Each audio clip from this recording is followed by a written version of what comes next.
कल हमने कई सारे टॉपिक्स कर लिए थे, कैसे हम फनल के द्वारा बीज सीड डालते हैं और सॉइल के अंदर और उनको बोते हैं, फिर वो कैसे वो एक सैपलिंग बनता है उसका, ठीक है। सीड ड्रिल क्या होती है, वो कैसे काम करती है, और तुम्हारा कल्टीवेटर क्या होता है, प्लो क्या होता है, ये सब चीज़ें हमने कल कर ली थी। आज हम आते हैं एडिंग मैन्योर एंड फर्टिलाइजर्स, खाद और जो फर्टिलाइजर्स होते हैं जो हम खाद पौधे के अंदर डालते हैं ताकि वो अच्छी ग्रोथ कर सके, ठीक है। Manure and fertilizers are the substances that are added to the soil to increase their fertilizer, ताकि फर्टिलिटी अच्छी हो, फसल क्रॉप में अच्छी फर्टिलिटी हो, उसके लिए हम क्या करते हैं, उसके अंदर सॉइल के अंदर ऐड करते हैं मैन्योर और फर्टिलाइजर्स को, ठीक है। While manures are made by decomposers और ऑर्गेनिक सब्सटेंस, कैसे बनता है ये वेस्ट, जो गांव में होता है, जो बफेलो वगैरह होती है, काऊ होती है, उनके वेस्ट डिकम्पोज होता है। जो प्लांट्स होते हैं, जो डेड प्लांट्स होते हैं वो डिकम्पोज होते हैं। जैसे हमारे घरों में मतलब जो पील्स होते हैं वेजिटेबल्स के या फ्रूट्स के, तो वो सब डिकम्पोज होकर क्या बनाते हैं, मैन्योर बनाते हैं। तो manure are made by decomposers और ऑर्गेनिक सब्सटेंस, ठीक है। और फर्टिलाइजर्स कैसे बनते हैं, fertilizers are made of inorganic chemicals. तो साफ साफ चल रहा है पता कि ये जो होता है, जो मैन्योर्स होते हैं वो खेत में बनाए जाते हैं, खेत में बनते हैं वो, और जो फर्टिलाइजर्स होते हैं उनमें केमिकल होता है, दैट्स वाई वो फैक्ट्रीज में बनाए जाते हैं, ठीक है। आगे आ जाते हैं, देखो मैन्योर कैसे बनता है, डिकम्पोजर्स ऑफ ऑर्गेनिक सब्सटेंस, और फर्टिलाइजर कैसे बनता है, इनऑर्गेनिक केमिकल से बनता है, ठीक है। अब आगे इनके बीच के डिफरेंस के बारे में बात करेंगे।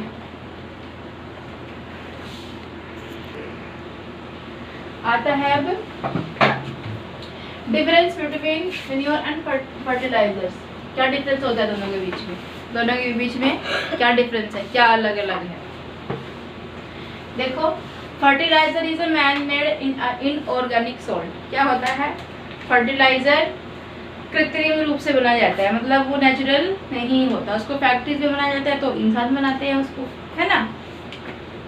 क्या होता है, इनऑर्गेनिक सॉल्ट होता है। ये आता है manure is a natural substance obtained by the decomposition, फिर से वही कि कैटल डंक उसमें मिलता है, मतलब वेस्ट उनका कैटल्स का, ठीक है, वो डिकम्पोज होता है और फिर क्या बनता है, हमारा मैन्योर बन के तैयार होता है जब प्लांट रेजिड्यूज होते हैं, ठीक है।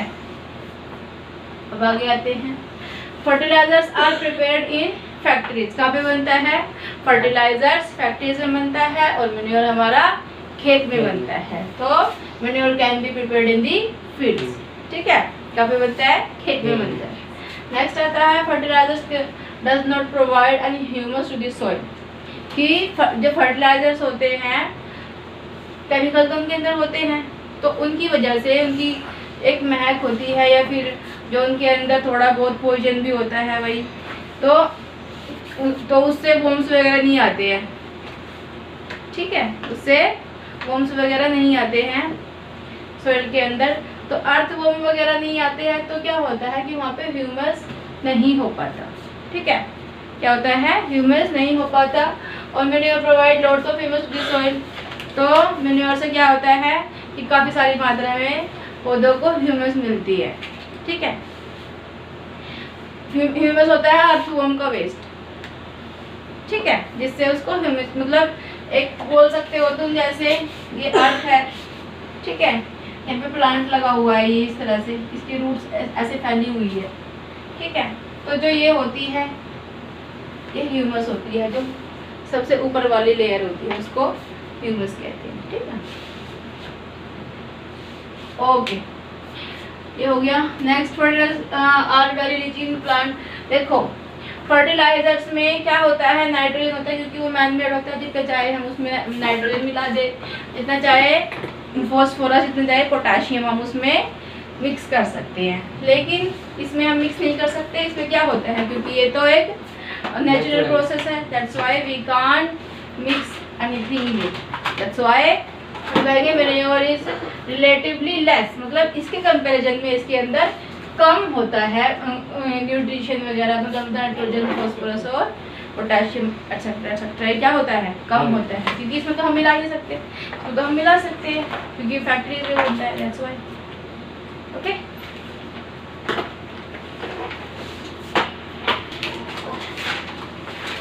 अब आता है एडवांटेजेस ऑफ मैन्योर। क्या क्या उसके एडवांटेज, मतलब उसके फायदे क्या क्या है, क्या है भाई, सबसे पहले देख लेते हैं। The organic manure is considered better than fertilisers, कि जो मैन्योर होते हैं वो फर्टिलाइजर से अच्छे होते हैं, क्या होता है, जो में होते हैं वो अच्छे होते हैं।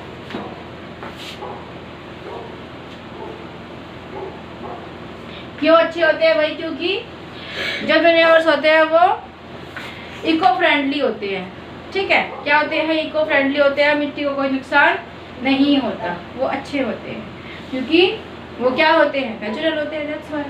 आगे आते हैं, it enhance the water holding capacity of the soil. इनके अंदर क्या होती है कि जो मैन्योर्स होते हैं वो हेल्प करते हैं सॉइल को कि जो वाटर होल्डिंग कैपेसिटी होती है उसकी अच्छी हो जाती है सॉइल की, ठीक है, वाटर होल्डिंग जो उसकी कैपेसिटी होती है वो अच्छी हो जाती है, क्योंकि अगर सॉइल वाटर होल्ड नहीं करेगी तो जो हमारा प्लांट है वो वाटर कहाँ से लेगा, ठीक है, तो उसकी वाटर होल्डिंग कैपेसिटी भी अच्छी हो जाती है,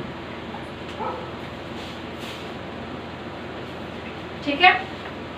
नेक्स्ट आते हैं, it makes the soil porous. देखो पोरस क्या होते हैं, जो मिट्टी होती है, तो यहाँ पे क्या होता है, अगर तुम लोग उसमें फर्टिलाइजर डाल दोगे तो जो मैंने अभी थोड़ी देर पहले बताया था, जो वर्म्स वगैरह थे वो मर जाएंगे, वो वहाँ पे नहीं आएंगे खेत में। लेकिन अगर यहाँ पे तुमने डाला है मैन्योर्स, ठीक है, तो क्या होगा, यहाँ पे प्लांट लगे हुए हैं,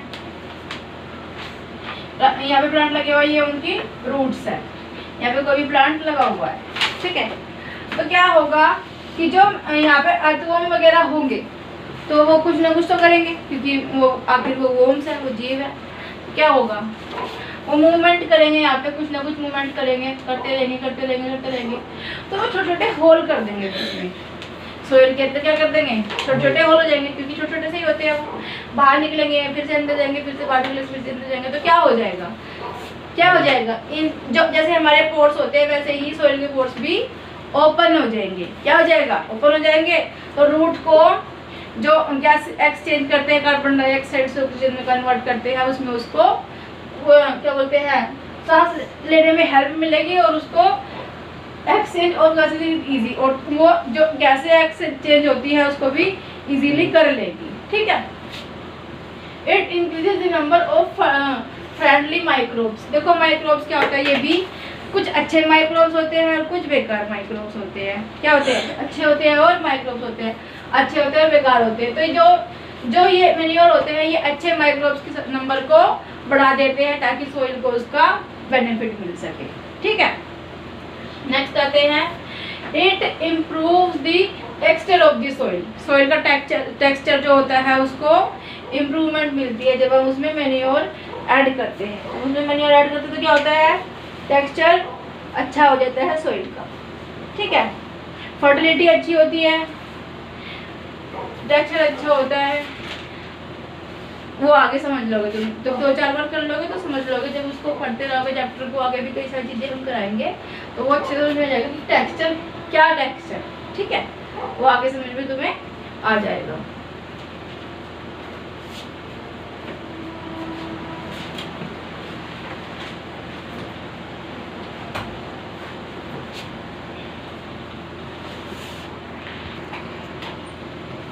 देखो disadvantages of using fertilizers. Fertilizers को यूज करते हैं तो हमें क्या क्या उसके नुकसान हो सकते हैं, क्या क्या नुकसान हो सकते हैं, ये excessive use of fertilizers can cause pollution. देखो वो हमें न्यूट्रिशन तो दे रहा है, पोटेशियम दे रहा है, फर्टिलाइजर हमारी सॉइल को क्या क्या दे रहा है, पोटेशियम दे रहा है, न्यूट्रिशन बहुत सारे वहाँ से मिल रहे हैं, फॉस्फोरस जैसे मिल रहा है, ठीक है। लेकिन क्या हो रहा है, फैक्ट्रीज में बनता है इसलिए पोल्यूशन क्रिएट हो रहा है, उसकी वजह से क्या हो रहा है, पोल्यूशन भी हो रहा है।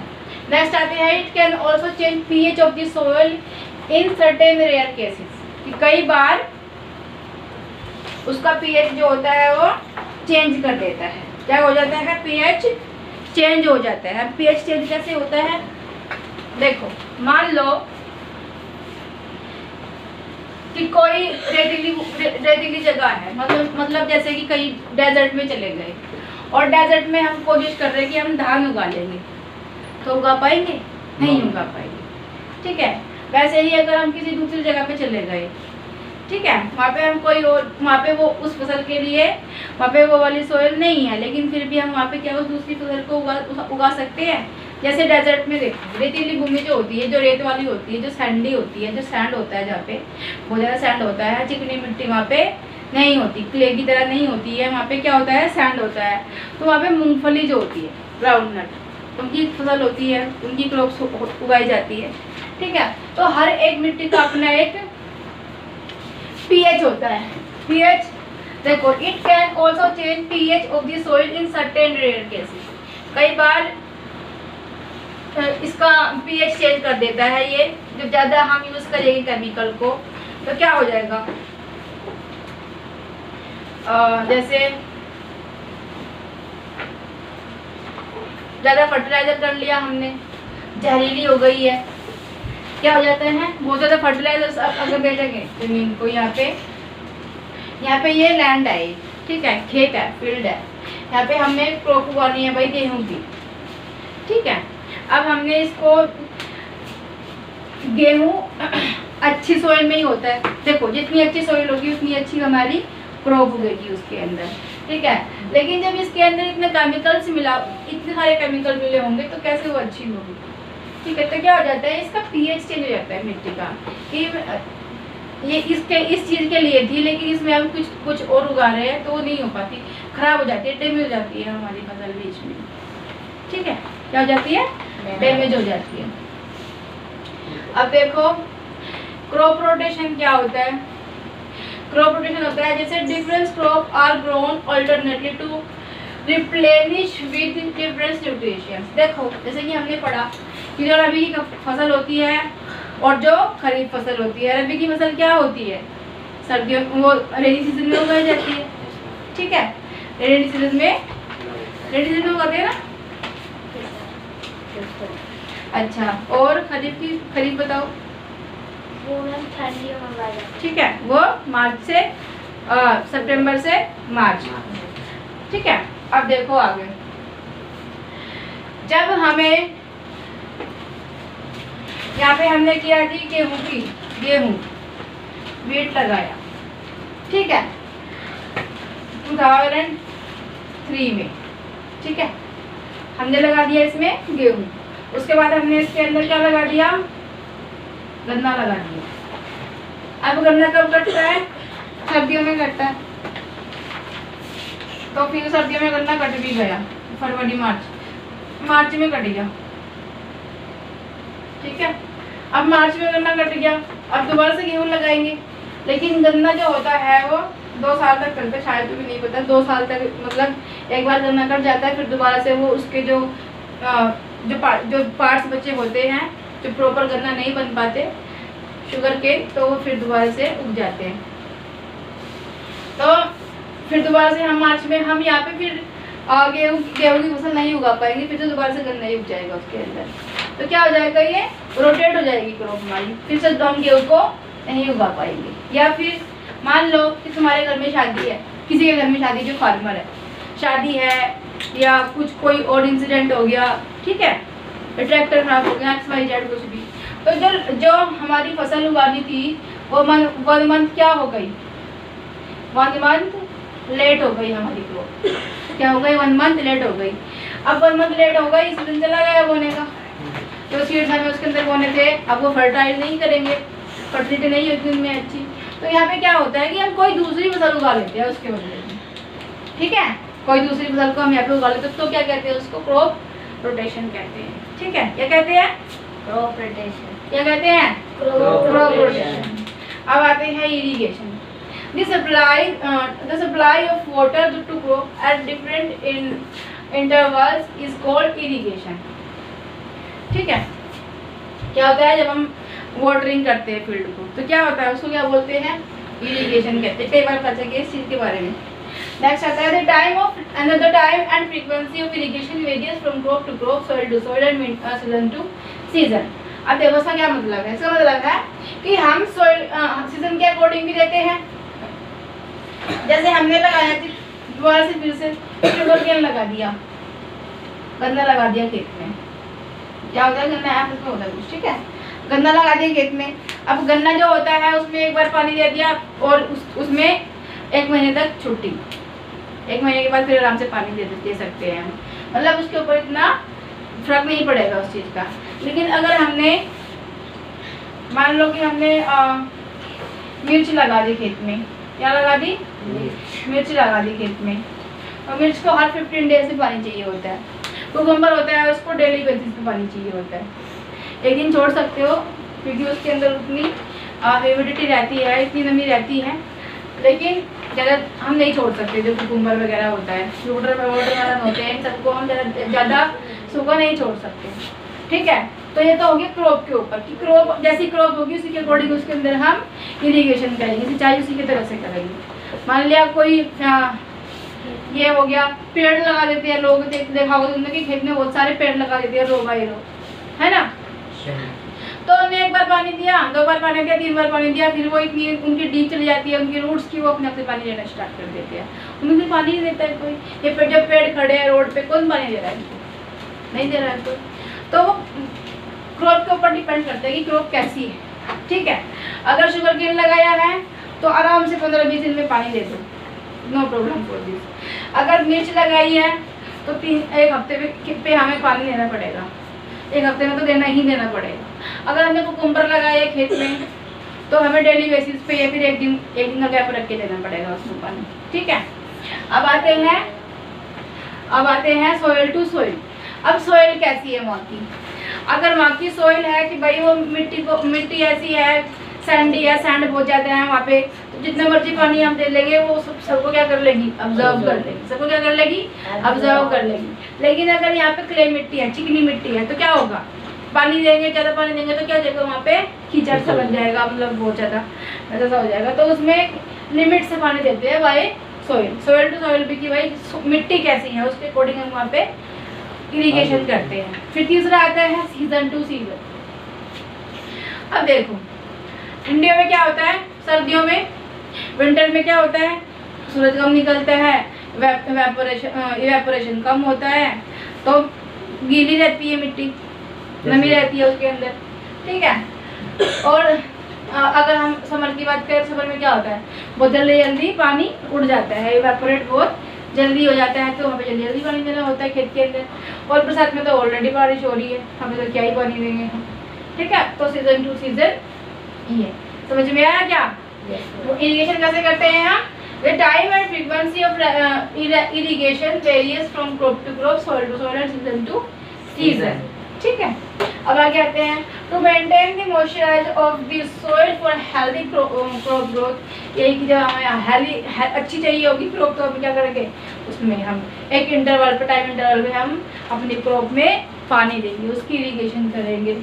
Field have to be watered regularly, इसमें हम रेगुलर, यानी कि आज पानी दे दिया और एक साथ छोड़े देना होगी, तुम्हारी छुट्टी, क्या हो जाएगा, पौधे मर जाएंगे सारे, क्या हो जाएगा, फसल खराब हो जाएगी, सूख जाएगी, मर जाएगी, क्योंकि उसको वाटर नहीं मिलेगा, फोटोसिंथेसिस नहीं कर पाएगी, फिर क्या ही करेगी, ठीक है।